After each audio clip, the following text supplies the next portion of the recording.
नमस्कार बच्चों, my self Sumit sir. सो बच्चों, ये हमारा है लेक्चर नंबर 6 ऑफ इलेक्ट्रोकेमिस्ट्री।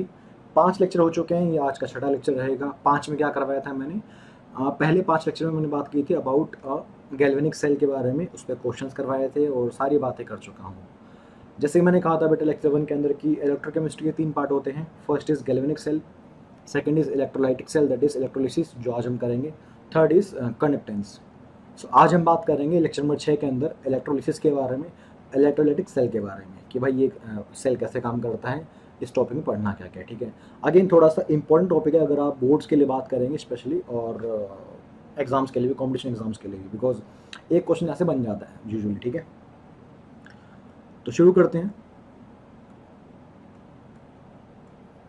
लिखिए, this is lecture number 6। Topic का नाम हो जाएगा इलेक्ट्रोलाइसिस, कि इलेक्ट्रिसिटी देके आप कोई रिएक्शन को प्रोसीड करवा रहे हैं, कुछ चीज़ को फॉर्मेशन की बात कर रहे हैं। समझेंगे, अच्छी बात है। बेसिक बात को पहले अपने को समझना है, इस टॉपिक की रिक्वायरमेंट क्या है, इस टॉपिक का मीनिंग क्या है, इस टॉपिक से क्या होने वाला है। ठीक है, सो शुरुआत में लेक्चर 1 के अंदर बेटा मैंने कहा था आपको कि 2 टाइप के सेल होते हैं। First is galvanic cell and second one is electrolytic cell. फिर मैंने ये भी कहा था कि इस सेल को हम बाद में पढ़ेंगे डिटेल के अंदर, बाद मीन्स लेक्चर नंबर 6 के अंदर, जो कि आज पढ़ने वाले हैं। तो भाई इलेक्ट्रोलाइटिक सेल के अंदर क्या पढ़ने वाले हैं, पहली बात तो 2-3 बातें अगर आपको एक बार रिवाइज कराऊँ मैं, जो मैंने इसके बारे में कही थी, कि ये सेल बेटा एक नॉन स्पॉन्टेनियस सेल है। This cell is a non spontaneous cell, यानी कि एक नॉन स्पॉन्टेनियस रिएक्शन की ये बात कर रहा होता है। तो भाई what is the meaning of non spontaneous? Galvanic के अंदर कोई रिएक्शन हो रही थी और उससे आपको इलेक्ट्रिसिटी मिल रही थी, so the reaction is spontaneous, खुद हो जाएगी वो रिएक्शन, उससे आपको एनर्जी मिलेगी, आपको इलेक्ट्रिकल एनर्जी मिलेगी। सो केमिकल एनर्जी से आप इलेक्ट्रिकल एनर्जी बना रहे थे यूजिंग गैल्वेनिक सेल। इसमें क्या रहेगा, इसमें आप देंगे इलेक्ट्रिसिटी, आप देंगे इलेक्ट्रिकल एनर्जी और किसी रिएक्शन को प्रोसीड करवाएंगे। सो इसमें इलेक्ट्रिकल से केमिकल एनर्जी के अंदर अपने पास कन्वर्जन होता है। सो कोई रिएक्शन खुद नहीं हो रही है, उसे हम करवा रहे हैं, that is meant by non spontaneous reaction. और इस सेल का क्या नाम हो जाएगा फिर? It is a non spontaneous cell. ठीक है, तो आप इलेक्ट्रिसिटी देंगे, हम एनर्जी देंगे, उस एनर्जी से ही कोई ना कोई रिएक्शन हो जाएगी, that is so electrical energy to chemical energy, ये हमारा रहेगा इस सेल के अंदर। ठीक है, तो उसको बोलेंगे नॉन स्पॉन्टेनियस सेल। और इसमें जैसे मैंने अभी बोला, आपको समझाया कि इलेक्ट्रिकल एनर्जी को केमिकल में कन्वर्ट करते हैं, यानी कि किसी लाइट के थ्रू आप किसी केमिकल की फॉर्मेशन करेंगे। तो जितना हो सके बेटा आपको चीज़ों का बेसिक पता होगा, उतना चीज़ें आप कम याद करेंगे और ज़्यादा उसको समझेंगे। ठीक है, थर्ड बात बेटा मैंने कहा था कि भाई दोनों सेल्स के अंदर एक और मेन बात होती है कि भाई गैल्वेनिक सेल के अंदर जो एनोड कैथोड का साइन होता है, यहाँ वो उल्टा हो जाता है। तो बेटा यहाँ जो कैथोड रहेगा उसका साइन, और जो एनोड रहेगा उसका साइन। अभी मैं डायग्राम बनाऊंगा, इसमें डायग्राम सिंपल से, ऐसा कुछ है नहीं इसमें, ना इसमें कोई सोल्ड ब्रिज ना कुछ है, सिंपल सा सेल रहेगा अपने पास। कैथोड की बात करें भाई, तो इसमें कैथोड क्या रहेगा बेटा? Cathode here is negative charge. Cathode के ऊपर बेटा आपके पास नेगेटिव चार्ज आएगी, नेगेटिव पोलैरिटी आएगी कैथोड पे, and anode is here positive electrode. Anode is here positive electrode. मुझे यहाँ पे इलेक्ट्रोड मेंशन करना चाहिए, चार्ज तो दिख ही रहा है।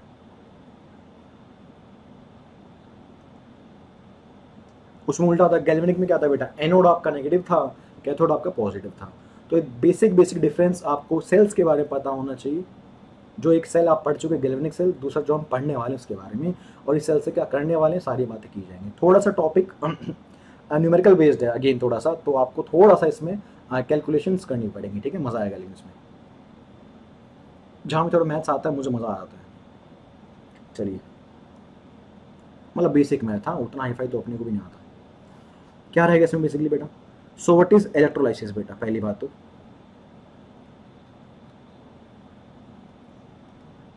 इसमें क्या लिखेंगे बेटा? डिकम्पोजिशन ऑफ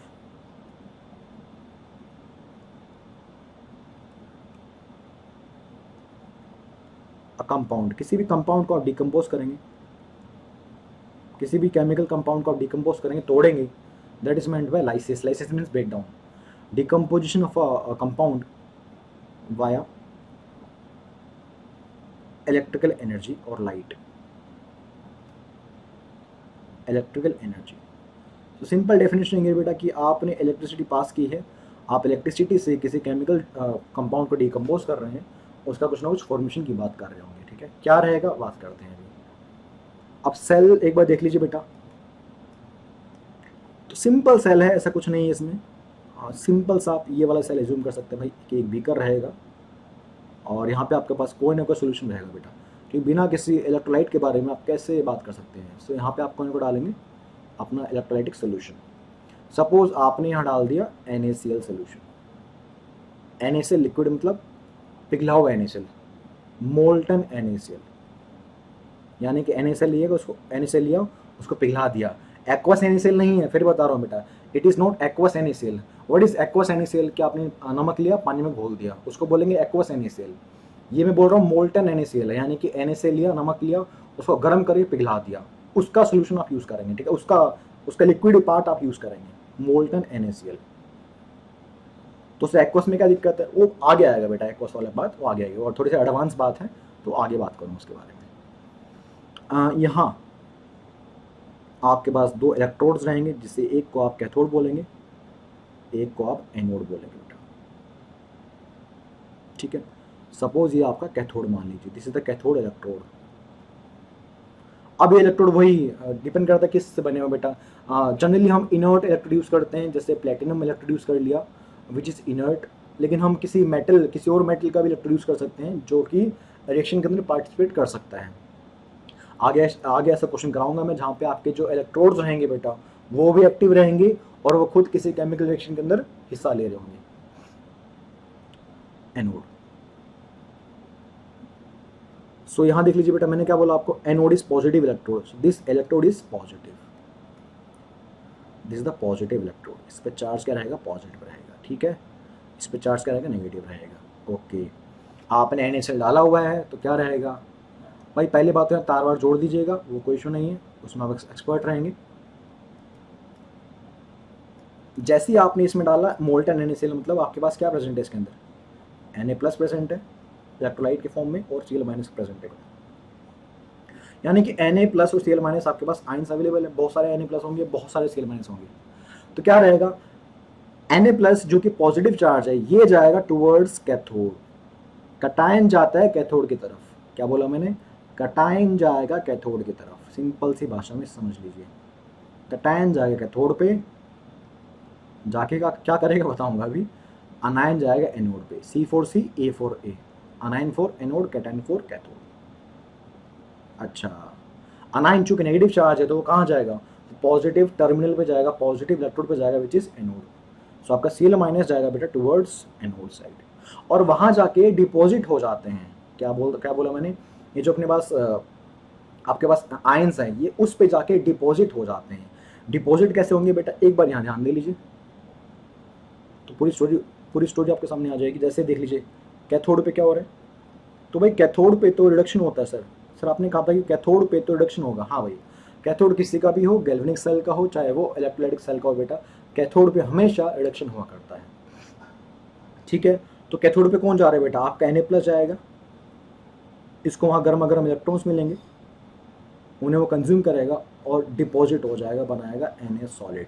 अच्छा, यानी कि Na+ के आयंस इलेक्ट्रॉन्स खा के वहां सोडियम डिपॉजिट करना चालू कर देंगे। यस, और एनोड पे क्या रहेगा, एनोड पे क्या रहेगा भाई, तो भाई एनोड पे आप जानते हैं कि एनोड पे ऑक्सीडेशन होता है इररिस्पेक्टिव ऑफ द चार्ज, चाहे वो कोई भी सेल हो, एनोड पे हमेशा ऑक्सीडेशन होने वाली है। ठीक है, बेसिक बात है ये।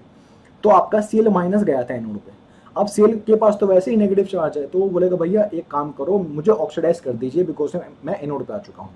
तो ठीक है, Cl- को आपने बनाया हाफ Cl2 बैलेंस करने के लिए, तो Cl- अपने आप को ऑक्सीडाइज करके बनाएगा Cl2, -1 से 0 गया, that is oxidation plus electron, तो इसमें बाहर फेंक दिया, Cl2 गैस के फॉर्म में रहेगा।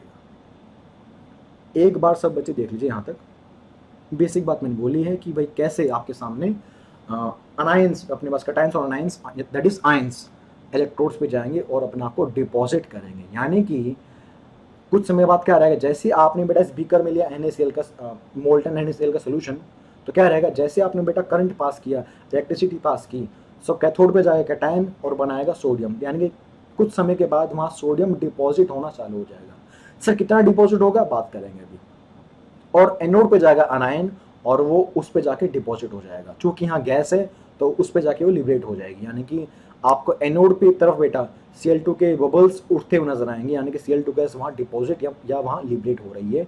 और कैथोड के तरफ बेटा आपको sodium as a metal deposit होता हुआ नजर आएगा। अब जो मैंने यहाँ 2-3 शब्द यूज कर रहा हूँ मैं, डिपॉजिट होना, ये होना, वो होना, क्या बोला मैंने इसको, यानी कि आपने किसी कंपाउंड को लिया NaCl, उसको आपने इलेक्ट्रोलिसिस द्वारा, इलेक्ट्रिसिटी द्वारा उसको डिकम्पोज कर दिया, और सोडियम आपने डिपॉजिट कर दिया at cathode, and Cl2 gas आपने लिबरेट करवा दी एट एनोड। इन्हीं को बोलेंगे प्रोडक्ट ऑफ इलेक्ट्रोलिसिस। यानी कि जो भी आपने खर्चा पानी किया है उसके बाद आपको क्या मिला, उसको बोलेंगे प्रोडक्ट ऑफ इलेक्ट्रोलिसिस। और ये काफ़ी इंपॉर्टेंट टॉपिक हो जाता है अपने आप में ही कि भाई किसी कंपाउंड का आफ्टर द इलेक्ट्रोलिसिस क्या क्या बनने वाला है, कैथोड पे क्या बनेगा, एनोड पे क्या बनने वाला है, इसको बोलते हैं प्रोडक्ट ऑफ इलेक्ट्रोलिसिस।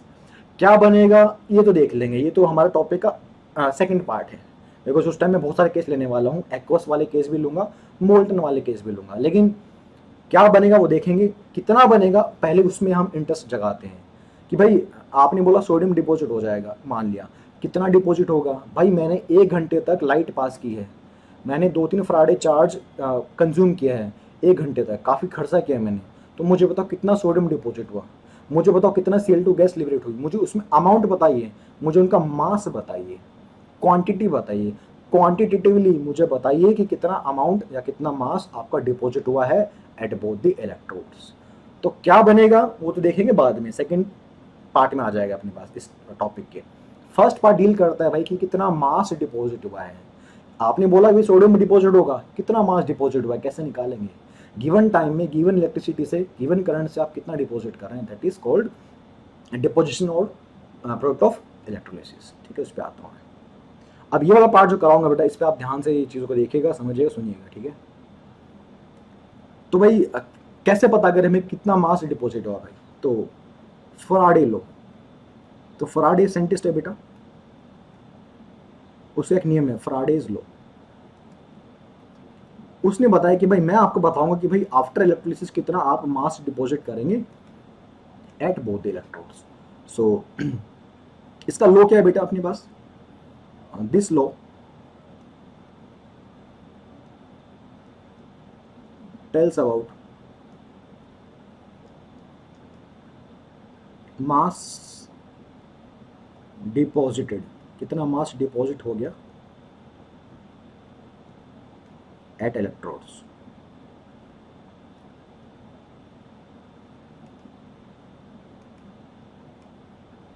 अब इस लो का स्टेटमेंट क्या है बेसिकली, लो है क्या भाई, इसी लो से आपको पता चलने वाला है कि कितना मास डिपॉजिट हुआ। अब इस लो का मैथमेटिकल स्टेटमेंट क्या आपको पता होना चाहिए कि भाई according to Faraday law, according to this law, कोशिश करूंगा बच्चों की मैं इस बार यूट्यूब पे रेगुलर रहूं, हालांकि मैं सिर्फ बोलता हूं, मैं कर नहीं पा रहा हूं, बट ट्राई करूंगा बेटा, ठीक है, थोड़ा सा टाइम मिलते हैं, मैं ट्राई करूंगा कि मैं रेगुलर रहूंगा और सारी वीडियोस आपको टाइम पे दूंगा, ठीक है। According to this law, mass of substance deposited, जो भी सब्सटेंस आप डिपॉजिट कर रहे हैं, mass of substance deposited is directly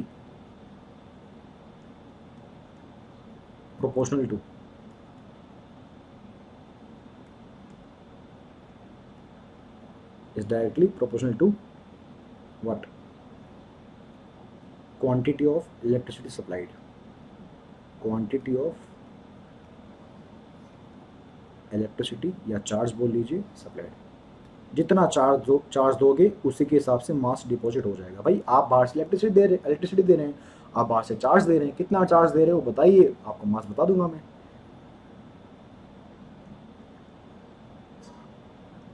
ठीक, सो भाई ये तो ठीक है, बोलने वाली बात होगी, स्कूल में कराए लिख देना, ठीक है, लेकिन काम की बात बताइए भाई कि आप जो कह रहे हो कि भाई जो मास डिपॉजिट होगा, डब्ल्यू मतलब मास जो आपने डिपॉजिट किया, it is directly proportional to charge, charge का बोलते हैं क्यू, Q बराबर आई टी। बेसिक है फिजिक्स का, class 9th class 10th, 10th में 9th है पता भी नहीं मुझे, तो भूल गया यार। ठीक है, तो W अगर मैं इस साइन को हटाता हूँ, प्रोपोर्शनल साइन को, तो क्या आएगा, बराबर जेड आई टी।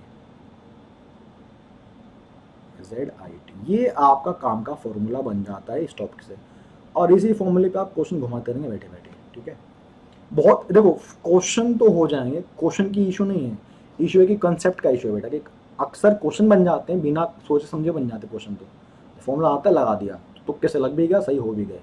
लेकिन अगर आपको लॉजिकल जानना है, चीज़ों को अच्छे समझना है, ताकि आप फेयर ना करें भूलने का या फिर गलत होने का, तो आपको थोड़ा बेसिक पे ध्यान देना पड़ेगा। ठीक है, तो थोड़ा सब फॉर्मूला लगाने से पहले कुछ बेसिक बातों पे आएंगे, कि फॉर्मूला तो लगा लेंगे बाद में, लेकिन इसका मीनिंग क्या है, ठीक है, उसको समझेंगे। डब्ल्यू क्या बेटा, अमाउंट डिपॉजिटेड।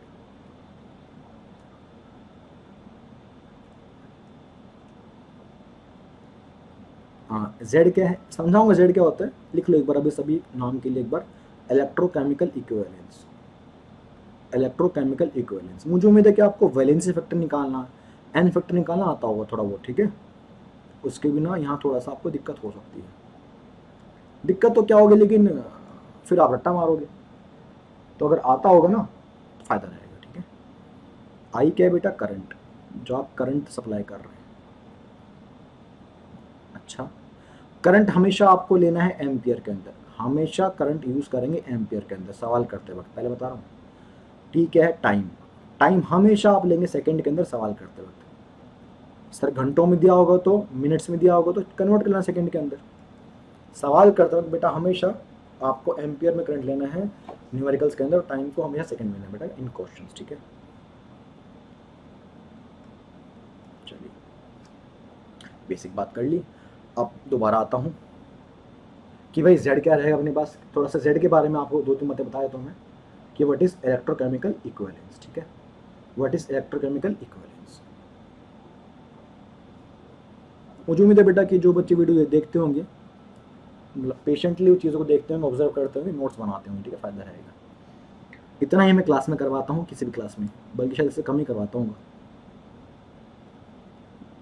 Electrochemical equivalence. और लोग भी इतना ही कराते हैं यार, आप कहीं किसी कोचिंग पढ़ लो, कम ही मिल जाए, ज़्यादा तो शायद कहीं मिलेगा।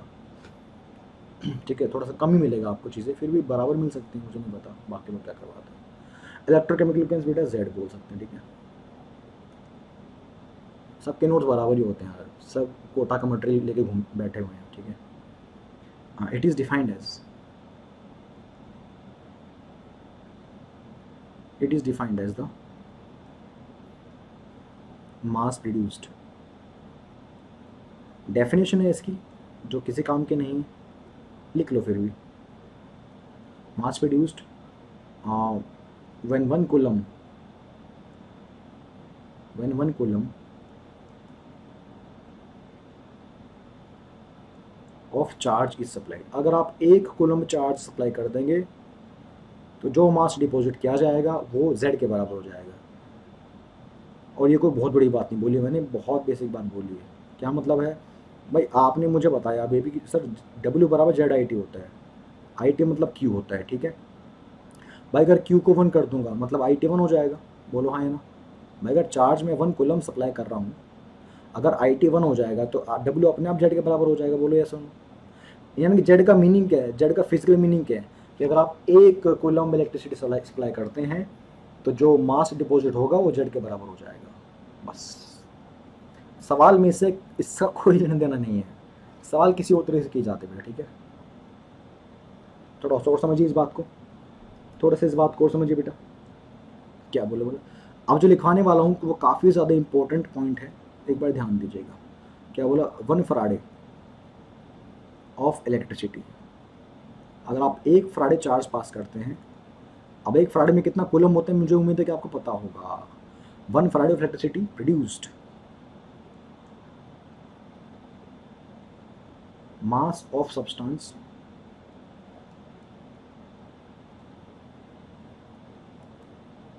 इक्वल टू इट्स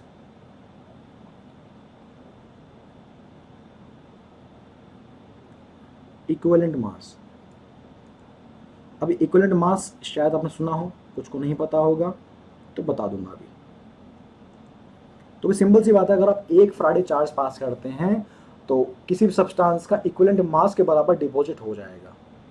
ठीक, Z का जो फॉर्मूला आएगा बेटा वो आएगा equivalent mass that is E equivalent weight upon 96500। आप Z को बेटा ये चीज यूज करेंगे Z की जगह पे, यानी कि फॉर्मूले में Z की जगह बेटा आप ये वाली बात को सब्सटीट्यूट कर रहे होंगे। E मतलब इक्विवेलेंट मास हो जाएगा। सो W बराबर क्या आ जाएगा, ZIT। आगे इन बात का लॉजिक आ जाएगा आपके सामने जब क्वेश्चन करेंगे। Z मतलब E upon 96500 into current into time. तो मैंने फॉर्मूला थोड़ा चेंज किया, मैंने फॉर्मूला थोड़ा सा एक्सपेंड कर दिया, फॉर्मूला हल्का सा आपका एक्सपेंड हो गया, लेकिन अभी भी हमारे काम का नहीं है फॉर्मूला। हमें तो नहीं पता व्हाट इज इक्विवेलेंट वेट, तो कैसे करेंगे सर? भाई साहब इक्विवेलेंट वेट क्या होता है? It is molar mass. क्या बोला मैंने? Molar mass upon valency factor. कुछ लोग वैलेंसी फैक्टर बोलते हैं मुझ जैसे लोग, कुछ लोग इसे एन फैक्टर बोलते हैं, जो कि आप चार्ज वगैरह बताते हैं ना, चार्ज निकालते हैं। हाँ, मोलर मास पता ही होगा भाई, किसी भी सब्सटेंस का मास क्या होगा, एक मोल का मास मोलर मास हो जाएगा डिवाइड बाय वैलेंसी फैक्टर, उसको बोलेंगे इक्विवेलेंट मास, इक्विवेलेंट वेट।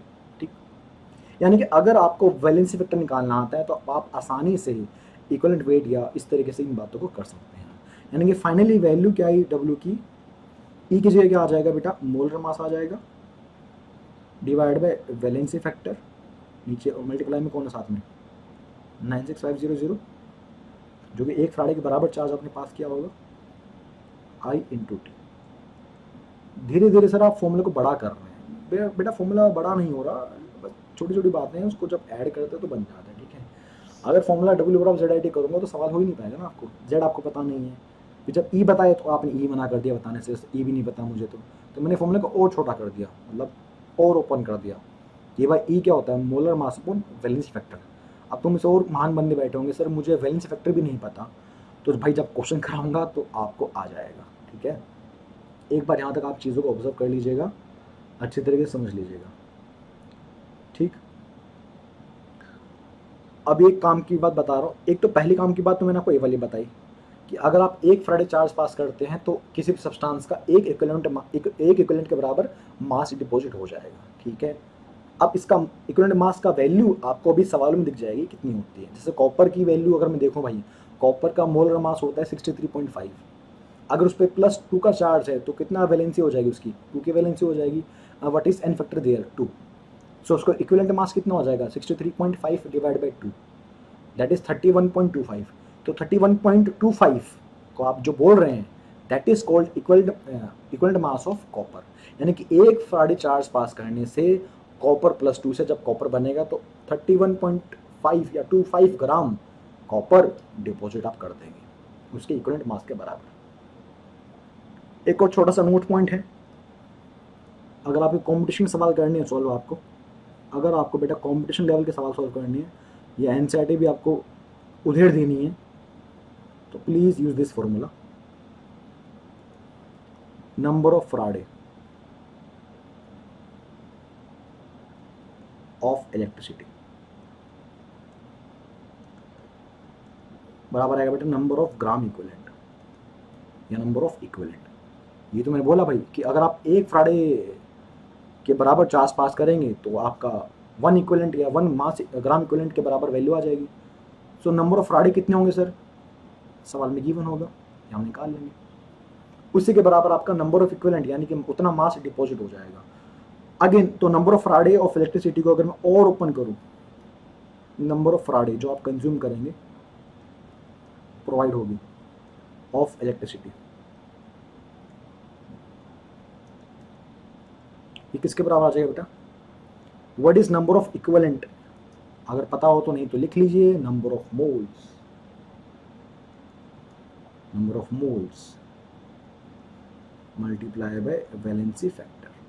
ठीक, अब बताओ प्लीज, ये वाला फॉर्मूला कुछ ज़्यादा ही इंपॉर्टेंट है, थोड़ा ही कुछ ज़्यादा ही इंपॉर्टेंट है।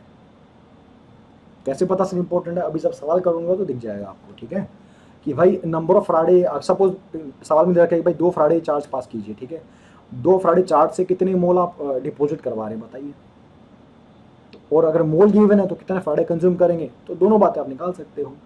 सिर्फ आपको रिएक्शन का वैलेंसी फैक्टर पता होना चाहिए, वो अभी निकालना सिखा दूंगा आपको।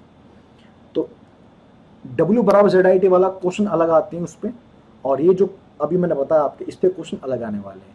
तो 2 वैरायटी क्वेश्चन बन जाते हैं, एक तो W बराबर ZIT वाला वैरायटी ऑफ क्वेश्चन, उसको देखेंगे अलग से, और एक इस वैरायटी ऑफ क्वेश्चन पे जो मैंने आपको बताई है इस फॉर्मूले पे, ठीक है। तो पहले इस फॉर्मूले को मैं जस्टिफाई करता हूँ, क्वेश्चन करवाता हूँ इसके ऊपर, फिर आऊँगा W बराबर ZIT वाला जो बेसिक फंडामेंटल फॉर्मूला है उसके ऊपर, ठीक है। तो मैं एक एग्जाम्पल से अपनी बात को जस्टिफाई करता हूँ इस फॉर्मूले को। जैसे मान लीजिए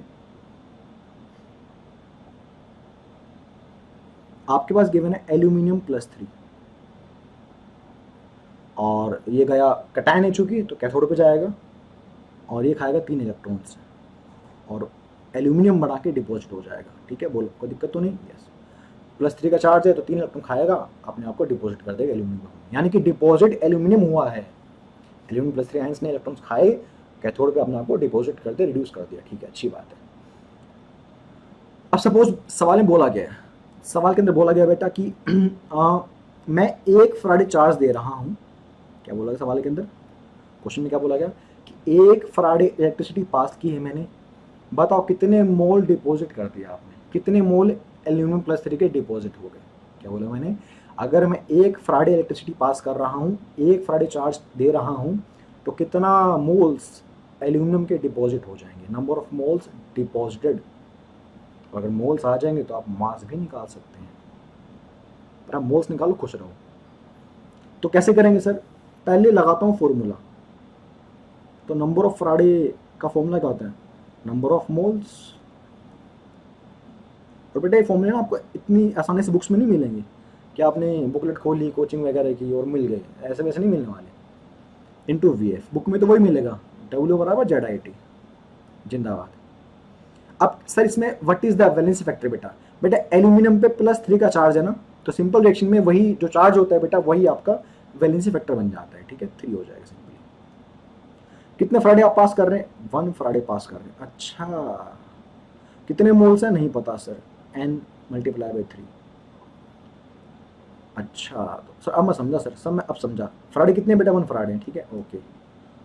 सो नंबर ऑफ मोल्स आपने डिपॉजिट कितने की, 1/3 मोल। अरे वाह, ये तो सही है सर कि 1/3 मोल आपने डिपॉजिट किए हैं, तो what is the amount of aluminium deposited बेटा, 1/3 मोल। बताओ कोई बड़ी बात ही। और अगर आपके पास मोल्स आ चुके हैं तो वजन ऐसे आ जाएगा, क्यों, अरे भाई 1/3 मोल, अरे what is molar mass of aluminium, aluminium का मोलर मास 27 ग्राम पर मोल होता है, तो 9 ग्राम आपने डिपॉजिट कर दिया, बोलो यस और नो।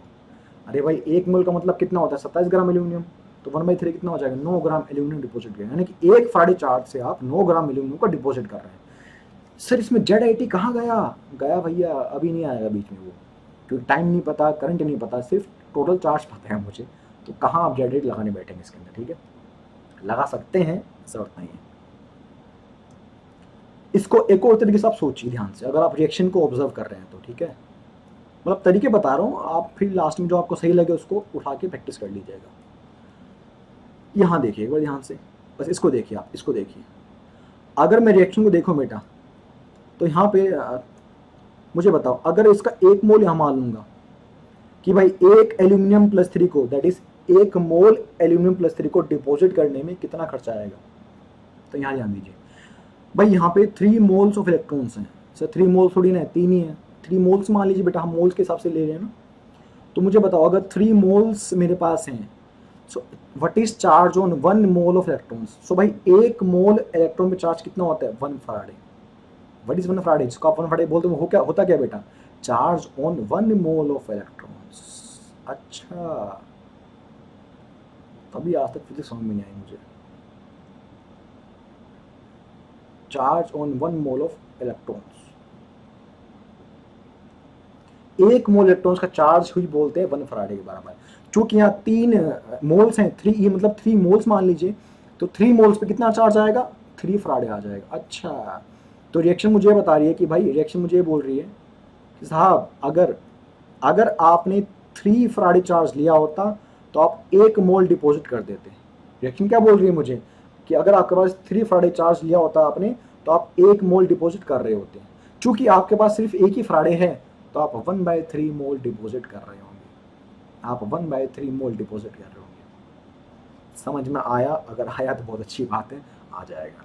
रिएक्शन से आप चेक कर सकते हैं बेटा, ठीक है। तो मेन काम है आपको रिएक्शन लिखनी आनी चाहिए कैथोड पे और एनोड पे, तो सारा काम वैसे ही आसान हो जाएगा। बाकी फॉर्मूले दिखाने वाली बातें होती हैं, लगाने के लिए तो बेटा दिमाग लगा लीजिए आप, ठीक है।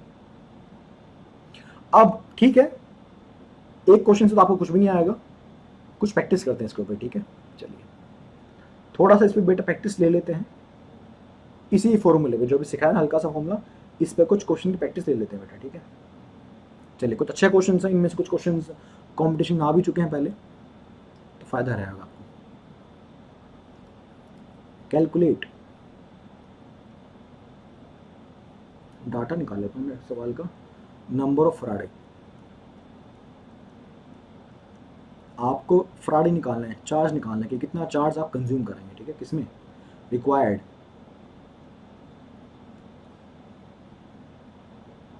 For each of the following process. 3-4 options given होंगे, उन सभी ऑप्शंस के लिए आपको चार्ज निकालना है। For each of the following,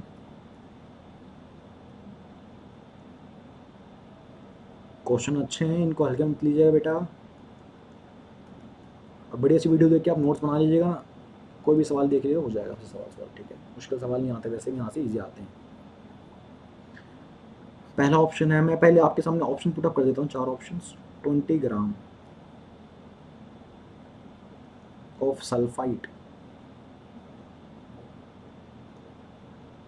to sulphate. यहाँ पे आपको वैलेंस इफेक्ट निकालना भी आ जाएगा कि कैसे निकालते हैं एक्चुअली, ठीक है। थोड़ा सा और आपको आइडिया मिल जाएगा। तो अगर 20 ग्राम सल्फाइड को मुझे सल्फेट बनाना है तो कितना चार्ज मैंने कंज्यूम किया होगा फ्राइडे के टर्म्स के अंदर, ठीक है। दूसरा 13.5 ग्राम ऑफ एल्यूमिनियम +3 से एल्यूमिनियम।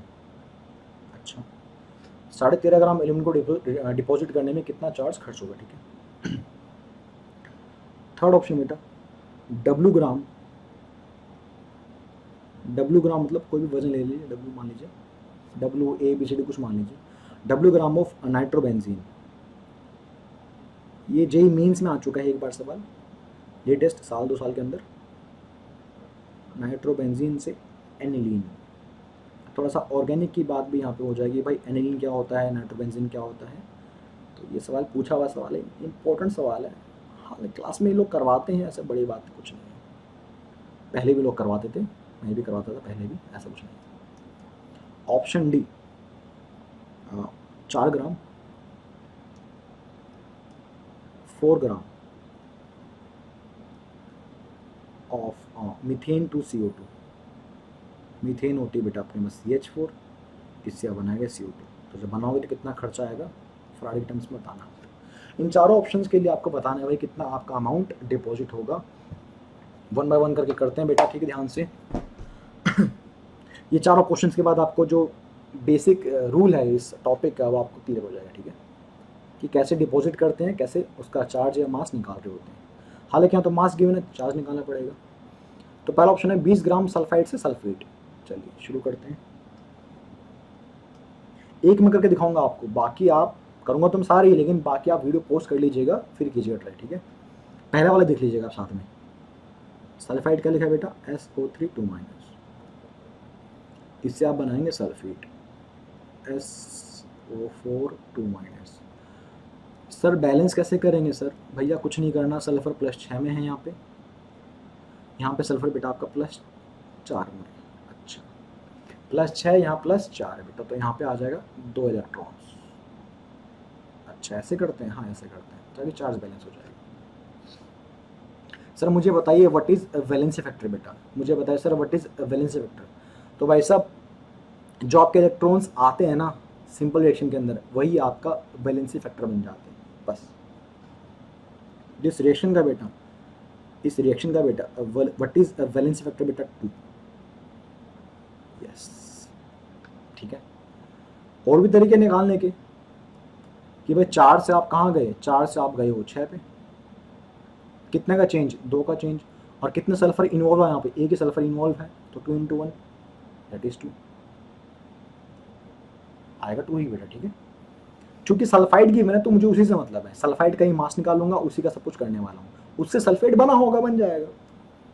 तो भाई फॉर्मूला क्या बोला मैंने कि नंबर ऑफ फराडे किसके बराबर होगा, नंबर ऑफ मोल्स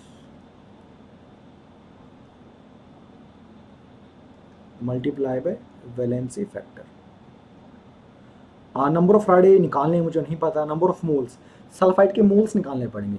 मोल्स के लिए बेटा given mass by molar mass होना चाहिए। गिवन मास कितने हैं, 20 ग्राम गिवन मास है। और SO3 का मोलर मास कितना हो जाएगा भाई, भाई सल्फर का 32 होता है, और 3 ऑक्सीजन का हो जाएगा 48, 32 और 48 80। तो आपको अच्छे से, आपके मैथ्स बड़ी अच्छी है, याद था पहले से मुझे।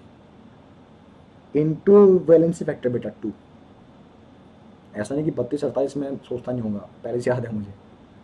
तो ये कितना आ गया बेटा, ये अंडे से अंडा गया 24, हाफ मीन्स 0.5 फराडे, आ गया आंसर, इतना आंसर है, बस ये था। हाँ, 0.5 फराडे चार्ज पास कीजिए और 20 ग्राम सल्फाइड को सल्फेट बना दीजिए, मज़ा आ जाएगा।